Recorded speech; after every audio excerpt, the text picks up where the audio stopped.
Cheaters must pay. I think my biggest problem has always been my appearance. I'm not what every woman imagines, dreaming of her knight in shining armor. I am a big simpleton, 190 centimeters tall and weighing almost 140 kilograms. Fortunately, there are almost no fat deposits. I have a thick nose, which is emphasized by deep-set, slanted eyes. I still have all my teeth and all my hair, but that doesn't improve the overall picture.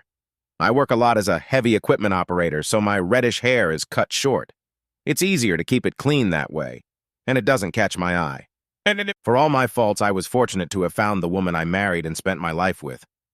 Loretta wasn't ugly, but she wasn't exactly a dazzling beauty either. In my opinion, there was nothing wrong with her. Of course, compared to me, she was petite, 160 centimeters tall. She tolerated my rudeness and always teased her in a good way. When she teased me, I never felt like I was being insulted or belittled. It was nice that I felt comfortable with her. We married young and had a son, Brian, who is now 16, and a daughter, Monica, who is a year younger. Fortunately, the children were more like their mother than they were like me. The children were intelligent and well-mannered. I was a proud father and a contented and happy husband. I worked for my Uncle Sal as a heavy equipment operator. It was more or less a family business, but Uncle Sal ran everything. We all got a paycheck and worked as many hours as we could. At the end of the year, any profits that didn't go to buy new equipment were divided among the family members. It was a nice arrangement. Loretta got a job with a small company that did property appraisals for banks and investment companies. She didn't actually do appraisals, but did the typing, paperwork, and data entry. Life was good, and I should have left it at that. It was a little thing that got me thinking. I just happened to notice something that looked like a hickey on my wife's neck. Normally, I would have teased her about it, but for some reason, I didn't that time. If it was a hickey, I know for a fact that I didn't put it there. It could have been an insect bite or maybe an ingrown hair. She compounded my anxiety by trying to cover it up with makeup while we were at home. I could understand why she would want to cover it up if she was leaving the house, but why would she bother with it at home? If Loretta went out with anyone else, she did it during the day. She never left the house in the evening when I wasn't around. I was sure she wasn't seeing anyone else at home. This tormented me for a whole week. Of course, by then the love bite had passed, but the memory of it remained. Our sex life was great. I may not have been as romantic as I should have been, but I always bought her flowers for no reason and never forgot her birthday or our anniversary. We regularly went out to eat and went to a few shows or movies whenever possible. Every year we took a family vacation to somewhere special. I appreciated her as a wife and as a companion. Now I was going crazy with doubts about the stupid red spot on her neck. Things were a little slow at work, so Uncle Sal had no problem giving me a few days off. I had no idea what I needed or what I was going to do. I decided to just follow her around and see if anything happened. I borrowed a car from one of the guys at work and bought a crossword puzzle book. For 2 days, nothing happened. I followed her to work, to lunch, and back home. On the 3rd day, I started to feel like a complete idiot. Loretta left the office for lunch a little earlier than usual. She didn't go to her car, but walked around the side of the building. A white, 4-door company car pulled up at the back of the building, and Loretta got into the passenger seat. She was probably going to lunch with someone from work. It was a little different from the previous 2 days, but not that unusual. I had no trouble following them, and then my worst fears came true. A white car pulled into the parking lot of one of the scruffy little motels near the entrance to the state. I recognized the guy as one of the appraisers Loretta worked with. Tom, what's his name? He already had a key. They walked into the room as if they'd done it hundreds of times before. He was a good-looking guy, about 10 years younger than Loretta. They pulled the curtains on the windows and closed the blinds. Unfortunately, I hadn't thought that far ahead. I had no idea what to do now. I think the prudent thing to do would have been to wait until Loretta got home that evening and then confront her face to face. Emotions took over. I got out of the car and headed for the motel door. It was an old motel, and the door and door jamb were wood. Even if there had been a safety latch on the door, a hard push could have ripped the screws right out of the jamb. It had been about 10 minutes since they had entered the room. I stopped one of the employees and told her to call 911. She gave me a weird look and immediately grabbed her phone. I decided to wait another 5 minutes before breaking down the door. My patience only lasted 2. I hit the door with all my might with my right shoulder. Not only did the lock give in, but the hinges flew right out of the wall. The door hit the floor with a deafening thud that scared the hell out of Loretta and her lover. They were lying naked in bed, and before he could get off her, I grabbed him by the neck. Seeing my wife making love to another man was beyond me. It was his fault because he knew she was married. It was her fault for the same reason. My rage burst out. My wife had never seen this before. Tom, what's his name, never recovered from the first 2 blows that broke several of his ribs. After that, he couldn't move or catch his breath. I took my time and methodically punched him in the face and body until it was covered in blood, bruises, or fractures. Loretta yelled for me to stop and at one point tried to grab me. During the swing, I hit her in the mouth with my elbow. She went flying across the room, blood spurting from her shattered lip. Then everything went black. When I woke up, I was handcuffed in the back of a police car. The paramedics were wheeling Tom away on a gurney, and Loretta was standing by the ambulance treating her lip, wrapped in a motel sheet. She looked up at the patrol car, introduced me, and burst into tears. The policewoman escorted her back to her room as the police car pulled out of the motel parking lot. I did not contest the charges or request an attorney or a trial. Justice was swift. Because I asked the maid to call 911 before breaking down the door, they called it premeditated. It didn't make much difference to me. I got 2 years in prison. My brother Louis was the only one who saw me before I was sent to state prison. He promised to come visit me when things settled down a bit. I had no trouble in my new home, especially after word spread about why I was there. 10 days passed before Louis showed up. "John, I was going to get you some cigarettes, but then I remembered you don't smoke." He lightened the mood with his little joke. "Cut the crap, Louis. What's going on at home? Nobody tells me anything, and all I hear in this place is rumors and bullshit." "It's as bad as it can get. The kids and family are desperate, and Loretta has been hiding in the house since it happened. Brian and Monica are staying with Mom and Dad, but plan to come home later this week. I don't know anything about Loretta because she doesn't talk to anyone. Her sister Joyce came up to the house, but Loretta wouldn't let her in."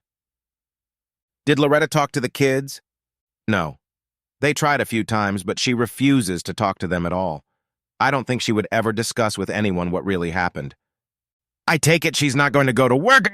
"Hell, she's not even going to leave the house. She's about to run out of food. Who's paying the bills?" I don't know. I'll ask Brian to see if he can come up with something later this week. Monica is determined to go back to the house, one way or another." "What about the guy?" "His name is Tom Bostick. He's still in the hospital and will probably be there for a couple more weeks." "What the hell? I just punched him a little bit. Why is he still in that hospital?" "You beat him up pretty bad, John. Besides broken ribs and a broken collarbone, he had a lot of internal injuries. I couldn't get all the details, but I think it has something to do with his kidneys and spleen. He has to eat through a straw, and there's something wrong with one of his eyes." "I must have lost my temper." "I guess you did. I think I need to talk to the kids. Could you bring them next time you're here?" "I don't see why not." After Louis left, I made a list of things I thought needed to be taken care of around the house. Of course, this was all based on what Louis had told me about Loretta's behavior. I felt obligated to make sure the household was properly maintained, at least until the kids were out of school. Brian and Monica showed up 5 days later. Louis wasn't with them. "Where's your uncle?" "He had to go to work." I picked up my mom's car outside her office, so we decided to drive here ourselves. Brian seemed proud of himself. "What was she doing at the office?" "She's been there since the day you were arrested. Mom never picked her up. She hasn't driven or even left the house since." "Is she all right?" Monica shook her head and looked up. "No, she's not talking. She's just fluttering around the room. She won't answer any questions and refuses to answer the phone. The answering machine is full." I tried to answer as many calls as I could, but only from relatives. Even reporters called. "Are you guys going to be okay there, or do you want to stay with your grandparents?" "I think we're going to be fine, Dad. We just need to establish some kind of routine." Brian seemed confident, and I was glad my kids were taking control. We spent the next hour talking about what they could do and how I could help. I was still getting a paycheck, so I offered to put all the utility bills on automatic payment. I asked Monica to take her mother's bank card so they could withdraw cash for other expenses. It also worked as a debit card, which would simplify some other expenses. Brian did yard work and car repairs and helped Monica with chores and cooking. Apparently, Loretta was still able to take care of herself, but had just lost all desire to socialize. Monica noted that she had developed some obsession with cleaning and the general appearance of the house. She was constantly dusting and rearranging things for no reason. I couldn't tell if this was good or bad. Before they left, I asked Monica to tell her mother that I wanted to talk to her about what had happened. Monica didn't seem to think Loretta would want to do that, but she promised to try.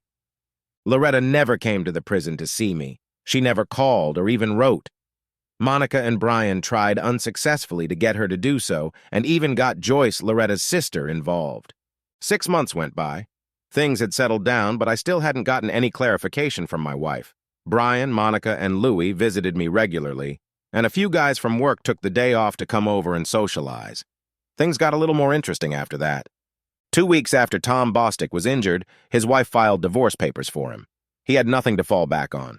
He now had 2 children to support, plus child support and housing payments. When Tom was released from the hospital, he was moved to a rehabilitation center. His expenses started to exceed his insurance, so he decided to sue me. It was complicated as hell, and I didn't understand a thing. Uncle Sal came to the rescue. Within a week, the company's lawyer filed countersuits against Bostic for alienation of affection and against the company Bostic and Loretta worked for. The lawyer was a slick and boisterous man. Suddenly, all the lawsuits on both sides stopped. I got nothing, but I didn't have to pay anything either. 3 months later, the family situation had not changed. Brian graduated from high school and enlisted in the Air Force. He was due to leave in a month. Since Monica now had a driver's license, they didn't think his leaving would cause any problems. Loretta still wouldn't answer the phone and still refused to leave the house. She wasn't giving Monica any trouble, but it couldn't go on like this for long. Loretta started saying no to Monica every time she tried to talk to her or go see me. Monica started coming to see me alone after Brian left. Sometimes she came with Louie. Joyce, Loretta's sister, came to visit me one day, and I never understood why. It had been almost a year since I started serving my sentence. My wife had become a recluse and refused to see or talk to me or anyone else. I spent many hours pondering the situation. Loretta never apologized to me. She never apologized to me. She never explained to me why she was having an affair. She never offered any ways we could resolve or fix what went wrong. She never admitted that something had gone wrong. It was as if I didn't matter. It made me feel small and unimportant. The fact that she didn't respond in any way to my feelings about the situation showed me that she didn't think I was worthy of her time or attention. I felt like a bug on her windshield or a piece of dog shit on the sole of her shoe. Once the problem with me was solved, she would never have to worry about it again. I could spend hours pondering such things. I found an inner rage building up inside of me. Tom Bostic was in rehab and living in an inexpensive apartment near his work. Louis told me that he limped and seemed to have a tick in his right eye. I felt a little sorry for the guy until Monica broke the disturbing news to me. Loretta was taking a shower when Monica needed Midol. She rummaged through her mother's purse and discovered a prepaid cell phone hidden at the bottom. There was only one number programmed into the phone. Monica wrote down that phone number and the one in the directory. This was disturbing news. Of course, given the way events were unfolding, I had no intention of going back to Loretta under any circumstances.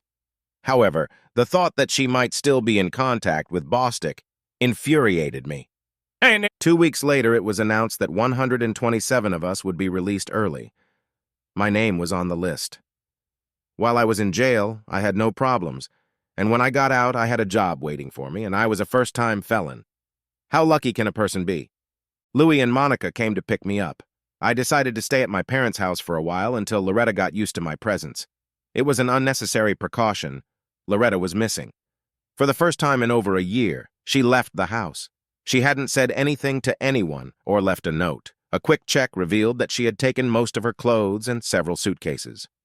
I avoided confronting my wife again about her infidelity, or should I say, she avoided me. I was looking forward to hearing her explain everything. Of course, if she still refused to talk after I got home, I still wouldn't learn anything. I also learned that Tom Bostick had quit his job that week. Interesting. Instead of staying with my parents, I went back to Monica's house. She seemed happy to have me home, especially since she now had a steady boyfriend. Of course, this also meant that I was spending my nights at home alone. I never thought I would miss my cellmates. Any companionship was better than none. After a week, I went back to work. It felt like I'd never left. I felt obligated to Uncle Sal and his family to work overtime. No one denied me the opportunity.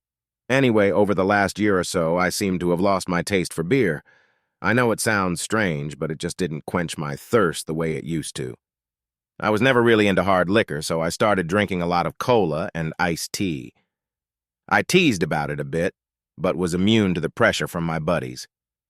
The most unpleasant part started at night when I caught myself thinking about Loretta and Tom Bostick. They made a fool of me. I didn't even know Bostick, but the treatment I got from my wife was undeserved. I never treated her badly. I never physically or verbally abused her. I always treated her with respect and love. I had done nothing to cause her to hate me. Of course, I got the feeling that she didn't really feel hatred towards me. She just didn't feel anything at all. She just threw me away like an old shoe without even thinking about it. It was humiliating. Monica tried to help in any way she could, but there wasn't much she could do. I was happy she had found a boyfriend, especially after having trouble taking care of her mother last year. I wanted to give her as much time as she needed to catch up. I also tried not to show my depression at home or at work. The more time I spent at work, the less I thought about Loretta. When I got home, I usually felt tired and slept well. On Sunday afternoon, I decided to visit Joyce. Joyce was Loretta's younger sister. She was divorced and had 2 children who were in elementary school. I always appreciated the fact that she visited me while I was in prison, although I could never understand why. Sometimes I thought that if I had been a little friendlier when she visited, she might have come back again. "John, how nice to see you. I heard you were home again. Come on in. You want coffee or a beer?" I followed my sister-in-law into the kitchen. "Coffee would be great." "I think I know why you're here. There's a lot I don't know, but I'll help if I can. The main question you probably can't help me with is, why?" Joyce put 2 hot cups on the table and sat down across from me. "You're right, John. There's nothing I can do to help you." I asked her several times and in different ways, but she always either ignored me or changed the subject. I thought she wasn't talking to you. Until a week ago, she refused to even meet me. Suddenly, she wanted to talk. There was silence for a few moments. It appeared that Joyce was willing to answer my questions, but she was a little cautious about offering anything willingly. "Joyce, why did you come to visit me in Graterford?" "I don't know. I felt that Loretta had let you down in some way, and I didn't think you deserved it. You didn't seem too happy to see me, so I never came back." "I'm sorry, I was still hurt. I didn't understand why you came, and I didn't know how to react. I guess I was too sensitive. Other than what I read in the papers, I still don't know what happened." Joyce sighed slightly. I finished my coffee and laughed softly. It was simple. She was cheating, and I caught them and beat the crap out of the guy. End of story. Except you spent a year in jail. I like to think of it as a vacation. It was better than one of those damn cruises. We both tried to find humor in the situation, but we failed. "Why are you really here, John? Where is she?" I tried to speak as simply as possible to get a straight answer. "Reno." "Oh, shit. It worked." I asked a question and got an answer. Loretta came to me to talk to me about my divorce. I couldn't help her because I didn't have the answers she was looking for. "Why?" "She wants a divorce that would allow her to be free without seeing you or contacting you. I told her she can't do that here." She seemed a little upset. She didn't want to go to Nevada because of the residency requirements, but decided it was her only option. The company she worked for had a branch office in Reno. The guy she was with, Tom, what's his name, was able to get her transferred there. She intended to file for divorce once she'd been there long enough. It all made sense. I didn't like it, but it made sense. I don't know why she just didn't do it while I was in jail. She could have sent me the paperwork, and I would have happily signed it and sent it back. She waited too long, and she screwed herself. What the hell did I do wrong, Joyce? I asked my sister about it as she left. She just smirked and walked out the door without giving me an answer. I guess she figured I wasn't good enough. I wish she had told me that before we got married. Then you never would have had Brian and Monica. All I could do was squeeze out a slight smile. John, my husband was handsome, but he was a bastard. That's a bad reason to marry a man. I won't make that mistake again. I guess I'll have to find a divorced woman who used to have a handsome husband. Maybe I'll get lucky next time. It was stupid of me, and I didn't realize it until the words flew off my lips. Flustered, I stood up and thanked Joyce for the coffee and conversation. I think I understood why she had come to Grettiford to see me. Not only am I ugly, but I guess I'm also a little dumb. As I left, she looked a little embarrassed, and I felt uneasy. I booked a week-long Caribbean cruise and gave the ticket to Louis. Louis wasn't married, and I knew he would appreciate the trip, especially at my expense. In return, I borrowed his car. The less he knew, the better. The drive to Reno took me 3 days. I found a vacant building east of Sparks, and I had no problem getting Tom Bostick to come and assess its condition. He arrived with his trusty notepad and tape measure.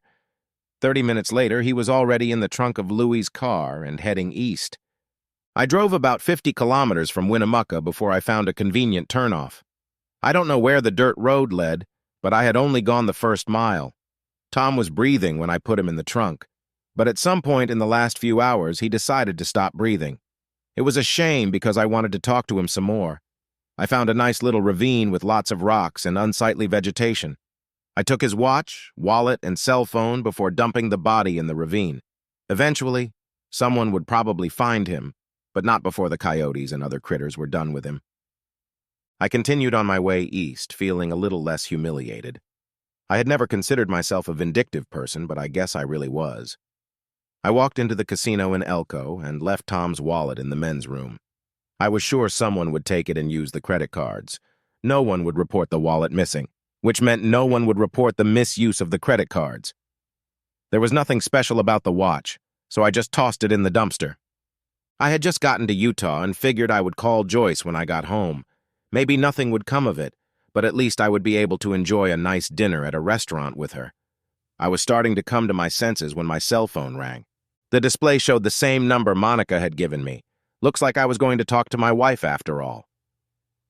Tom, where the hell are you? Tom, are you there? Answer me. My husky voice is as distinctive as my vulgar appearance. There's no way I could hide it. Excuse me. You have the wrong number. I listened for a moment, just long enough to hear my wife say, "Oh God, no." I threw the cell phone out the car window. I'll be home in a few days. I really hope Louis is enjoying my vacation. The end.